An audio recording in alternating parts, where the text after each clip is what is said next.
Smacking, cracking, and watching. Follow me on Twitter. Subscribe. The Center, this is part 5. 8 episodes, limited series, y'all. Y'all ready to get into it? Basically, 2 main things happened last episode.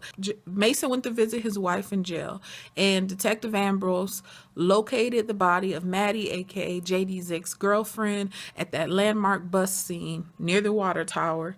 So we have this body, and we need Cora to remember what the heck happened. It's hard to say the outcome because the show goes so many different directions so quickly. I still feel Frankie's father knows more than he's letting on. I think there's a secret weird society of dudes that do crazy acts, and maybe they'll come out or someone will say something. Maybe will let us know what's going on with this group of guys. Maybe Ambrose will hold a press conference about the discovery, but we really need to know what else happened at the bar. And we need to know what happened at the bar and who else was there. Let's get into it. Now, it's funny Detective Ambrose is finding all these locations that we need to know.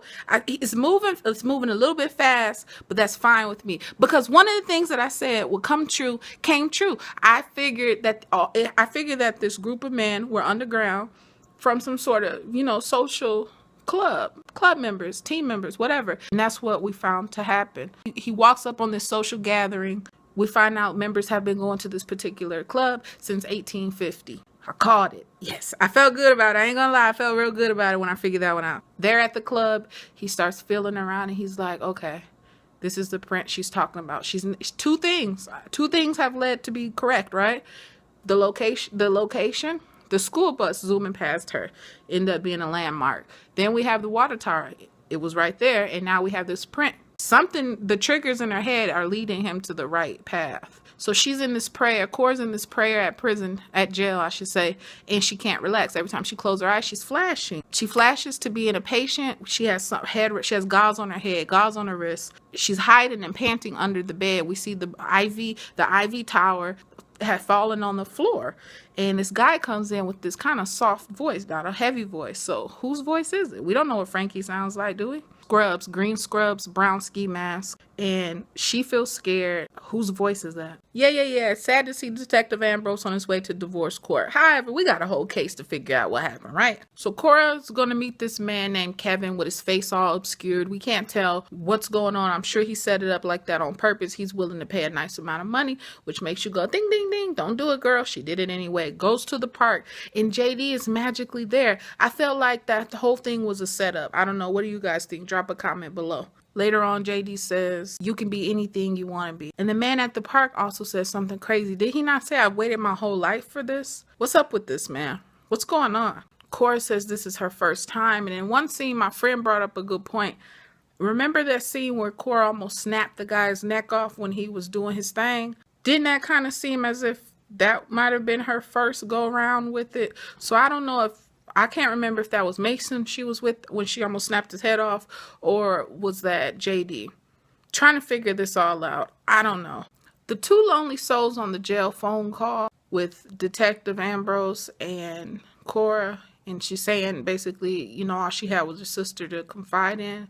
Powerful, because when she was in bed, doing what she was doing with JD, Phoebe's calling, and I'm wondering, was it that last call before she did something? What do you guys think? Drop a comment below. She hears crying and weeping, and in her head and in my head too, I'm sure we all were thinking the same thing.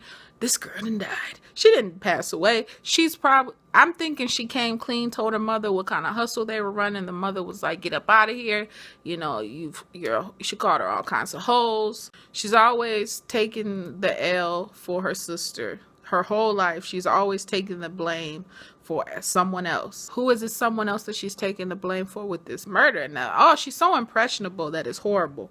Captain Farmer is playing her. She knows she's a very impressionable type of chick. I mean, you tell her, if you keep telling her the sky is red, after a while, she'll probably say, it is a little red. That's sad, but that's how she's hustling this case out of her. Detective Ambrose went to the club, y'all, went downstairs. We see this locked door. If they're doing that much craziness. I can't believe that they just had that little bitty cheap Brinks lock on it. But hey, to each their own. Room full of masks. Closet full of masks. I can't believe it. I thought he was going to snatch them all and put them in some bags and take off. Obviously, the lady who's running the tours for that club knows what's going on. So much, y'all. Cora was up on game and she looked at Captain Farmer and said, go to HE double hockey sticks. Okay. My thing is too, did you catch the scene with the birds earlier? When Ambrose first went to that club, it was a maintenance worker trying to get a bird out. But then later on, he's telling the story of when he was a boy, he used to do bird. He was a fan of bird watching in the woods. I wonder if that bird will have anything to do with discovering more details on why. Great episode, y'all. Super great episode. I'm here for it. Mason with the revolver. They messed up your family. Now you going after him. Oh my God. Until next episode, y'all. Next Wednesday. Let's get it.